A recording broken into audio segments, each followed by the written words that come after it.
الرحمن الرحیم۔ آج میں آپ کو حضرت آدم علیہ السلام کی توبہ کے بیان کے متعلق عرض کروں گا، فتاب علیہ کی تفسیر کروں گا۔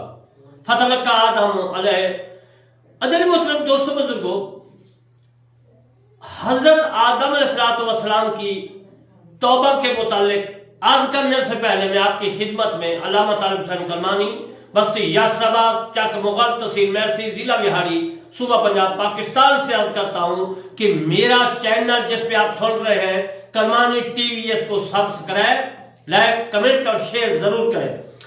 دوسرا میرا چینل ہے کرمانی ٹی وی 3، اس کے اوپر میں نے نماز، روزہ، حج، زکوٰۃ، نماز کے علاوہ اعتکاف کا بیان اور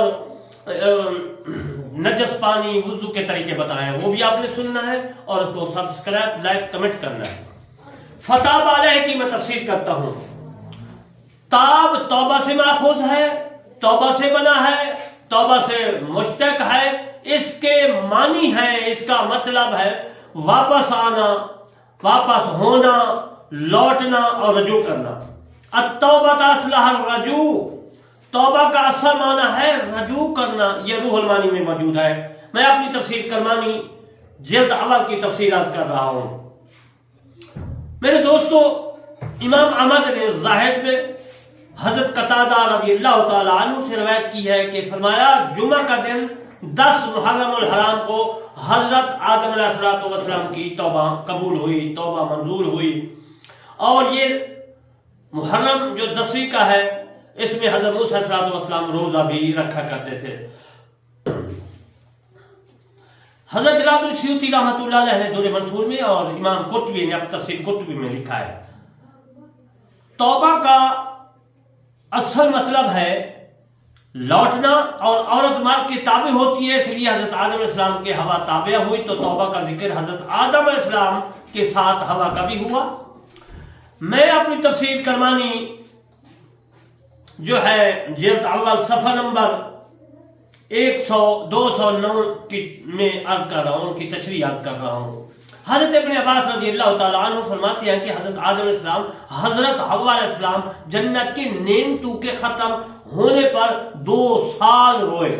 جب ان کو جنت سے نکالا 40 دن تک نہ کچھ کھایا اور نہ کچھ پیا، اور 100 سال تک حضرت آدم علیہ السلام اور حضرت حوا علیہ السلام نے قریب اس کے پاس نہیں گئے، یعنی حوا علیہ السلام کے قریب نہیں گئے۔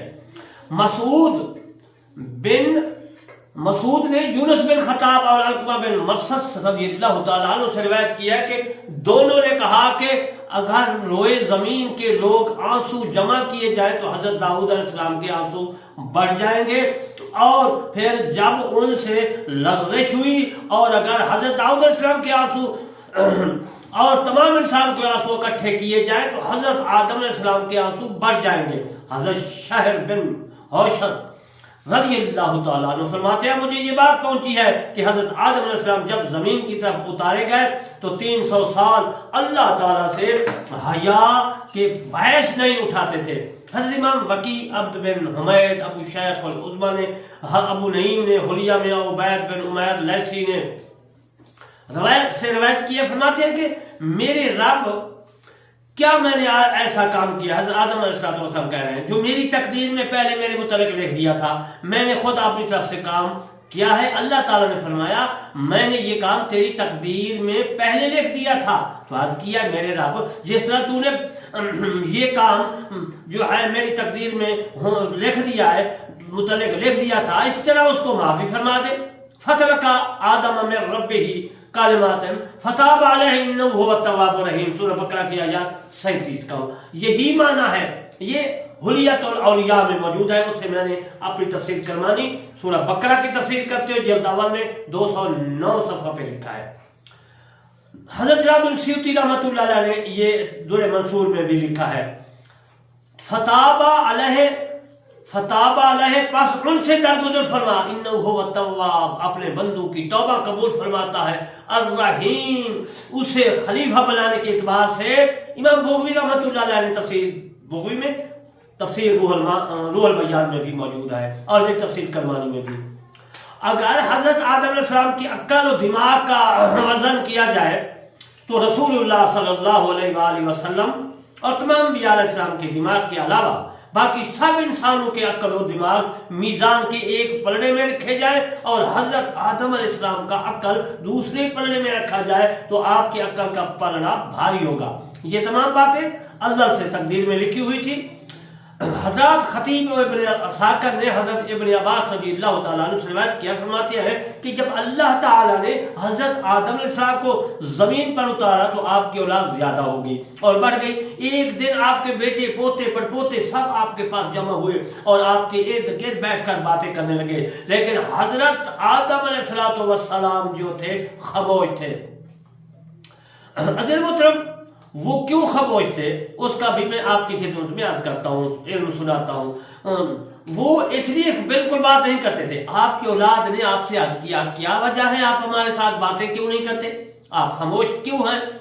حضرت آدم علیہ السلام نے فرمایا، اے میرے بیٹو، اللہ تعالیٰ نے جب سے مجھے اپنے جواب سے نکال کر زمین کی طرف اتارا ہے اس نے مجھے عہد لیا کہ اے آدم کلام کم کر حتیٰ کہ تو میرے جواب کی طرف جنت میں لوٹا۔ یہ تحریم میں بھی ہے اور تاریخ میں بھی، اور میں تفسیر کرمانی صفحہ نمبر 209 میں۔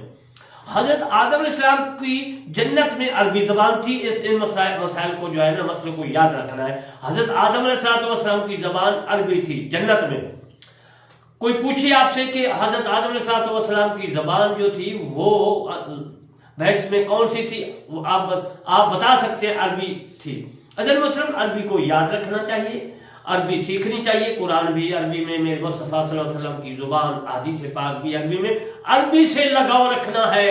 جب مریں گے تو اپنے قبر میں جائیں گے تو صاف ظاہر ہے سوال جواب جو ہے ماں دینوں کا یہ بھی عربی میں ہوگا، من ربوں کا بھی ہوگا عربی میں، ماں دینوں کا بھی میں نے یاد کیا، من نبیوں کا بھی ہوگا۔ یہ تمام سوال عربی میں ہوں گے، تو آپ نے عربی کو یاد رکھنا ہے۔ باقی ادھر ادھر کی زبانیں جو ہے ان سے جو ہے آپ نے پاک رہنا ہے۔ یعنی کہ پاک رہنے سے مطلب یہ ہے کہ عربی سے لگاؤ رکھنی ہے، باقی سے بس اسی طرح جو ہے ان کو یاد رکھنا ہے۔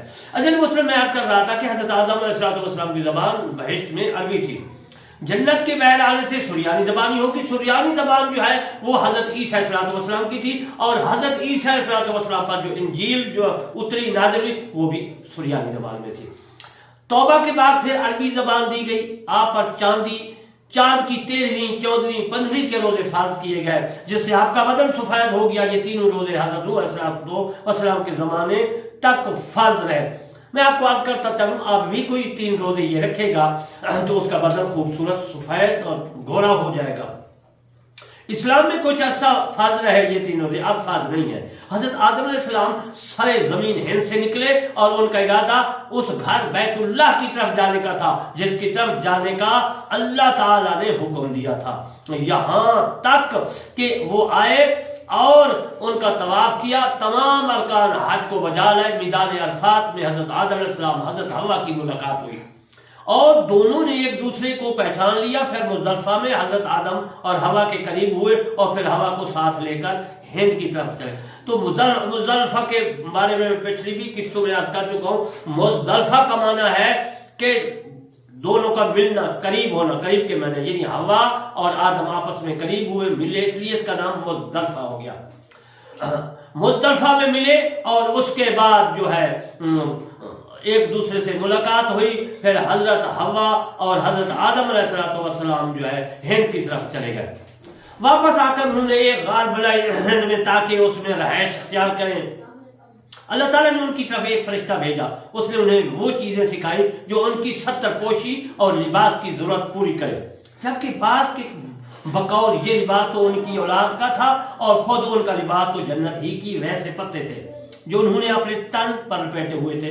پھر اللہ تعالیٰ نے وادی نعمان یعنی عرفات میں حضرت آدم علیہ السلام کی پشت پر ہاتھ پھیرا اور ان کی اولاد نکال کر ان کے سامنے چیونٹوں کی طرح پھیلا دیا اور ان کی ذات پر جو ہے شہادت لی۔ فرمایا الست بربکم، کیا میں تمہارا رب نہیں ہوں؟ سب نے جواب دیا بلا، کیوں نہیں؟ وَإِذَا أَخَذَ رَبُّكَ مِن بَنِي آدَمَ مِن ظُهُورِهِمْ ذُرِّيَّتَهُمْ وَأَشْهَدُهُمْ عَلَىٰ أَنفُسِهِمْ أَلَسْتُ بِرَبِّكُمْ قَالُوا بَلَىٰ